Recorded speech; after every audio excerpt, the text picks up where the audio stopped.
नवरात्रि की साधना में कहीं आप ये गलतियां तो नहीं कर रहे।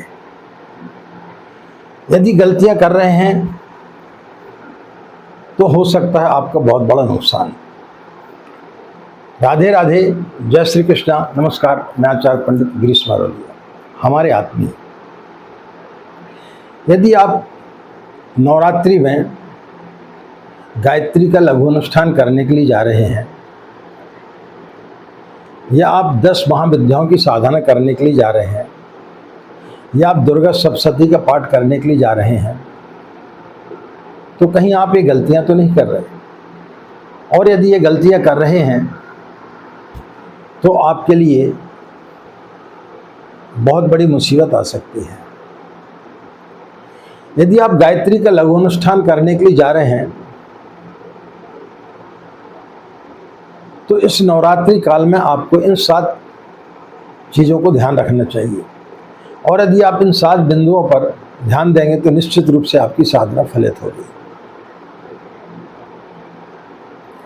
यदि आप गायत्री का लघु अनुष्ठान करने के लिए जा रहे हैं तो उसके एक दिन पूर्व या जिस दिन आप साधना प्रारंभ कर रहे हैं प्रतिपदा के दिन संकल्प लेकर के फिर आपको साधना करना चाहिए। अनुष्ठान बगैर संकल्प के नहीं करने चाहिए। और यदि आप साधना कर रहे हैं तो एक पत्र जो है वेद माता गायत्री ट्रस्ट के नाम से शांति कुंज हरिद्वार भेज दें कि हम इस प्रकार से अनुष्ठान करने के लिए जा रहे हैं, कृपया वहाँ से हमें अपना मार्गदर्शन मिलता रहे। तो निश्चित रूप से फिर आपकी साधना सफल होगी। दूसरी सावधानी है कि इन 9 दिनों तक आपको ब्रह्मचर्य से रहना अनिवार्य है। यदि आपका ब्रह्मचर्य टूट गया तो आपकी साधना असफल हो जाएगी।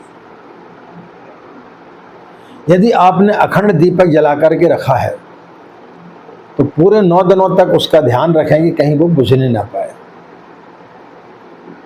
यदि आपने जवारे बोए हैं तो उनका आपको ध्यान रखना चाहिए कहीं वो सूख तो नहीं रहे, उनमें आपको समय समय पर पानी देते रहना चाहिए। बगैर स्नान किए पूजा स्थली पर नहीं बैठना चाहिए। साधना काल का जो समय है जो आपने पहले निर्धारित किया है, पूरे 9 दिन तक उसी क्रम में आपको साधना करना चाहिए। जैसे आप पहले दिन ब्रह्म मुहूर्त में सो करके उठे और आपने 5 बजे से जब प्रारंभ किया तो प्रतिदिन फिर 9 दिन तक आपको 5 बजे जब प्रारंभ करना चाहिए।